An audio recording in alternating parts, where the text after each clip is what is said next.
শুধু এই ইসলামী ছাত্র মজলিস নয়, বরং আরও যারা কওমি মাদ্রাসা নিয়ে চিন্তা করেন তাদেরকে আমি আবেদন করব, যদি তাদের কাছে আমরা নক করতে পারি, বারবার বুঝাতে পারি যে ছাত্ররা এটা চায় এবং আমরাও এটা চাই। আমি কওমি ব্যাকগ্রাউন্ডের একজন ছাত্র, দীর্ঘ 12 বছর স্ট্রাগল করে সময় টেলিভিশনে চাকরি পেয়েছি, কারণ আমার কোনো সার্টিফিকেট ছিল না।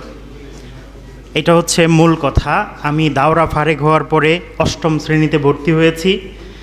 দীর্ঘ 12 বছর স্ট্রাগল করার পরে অনার্সের সার্টিফিকেট নিয়েছি, তারপর সময় টেলিভিশনে চাকরি পেয়েছি।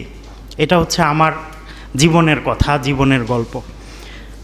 এরপরে আমি যেই আন্দোলনটা করেছি যে এই যে মাদ্রাসা ব্যাকগ্রাউন্ডের কওমি মাদ্রাসার শিক্ষার্থীরা, তারা যেন আমার মতো 12 বছর স্ট্রাগল করতে না হয়, তারা যেন অন্তত দাওরার সার্টিফিকেট দিয়ে অন্তত তারা অনার্স লেভেলে ভর্তি হতে পারে, অথবা এটা পূর্ণাঙ্গভাবে যদি এটা স্বীকৃতি পায়, যেমন আমাদের শামসুল ভাই বলেছেন এবং ঢাকা বিশ্ববিদ্যালয়ের উর্দু বিভাগের গোলাম রব্বানী সাহেব কিছুদিন আগে একটা প্রস্তাবনা দিয়েছেন যে মিজান জামাতকে 6ষ্ঠ, নাহবিমিরকে 7ম, হেদায়েতুন্নবীকে 8ম, কাফিয়াকে 9ম, সরহে বেকায়কে 10ম, মেশকাতকে 12শ এবং দাওরায়ে হাদিসকে SSC যদি দেয়া হয়, তাহলে আমাদের যে স্বকীয়তার হারানোর যে ভয়টা, এটা থাকবে না।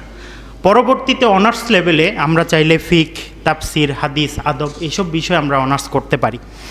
তো এই বিষয়গুলো আসলে আলোচনায় আসা দরকার। 1 নম্বর বিষয় হচ্ছে আমাদের যারা মুরব্বী আছে তারাই আসলে এটা উদ্যোগ নিতে হবে। আমরা এখানে অনেক আলোচনা করেও যেটা করতে পারবো না এবং হবেও না।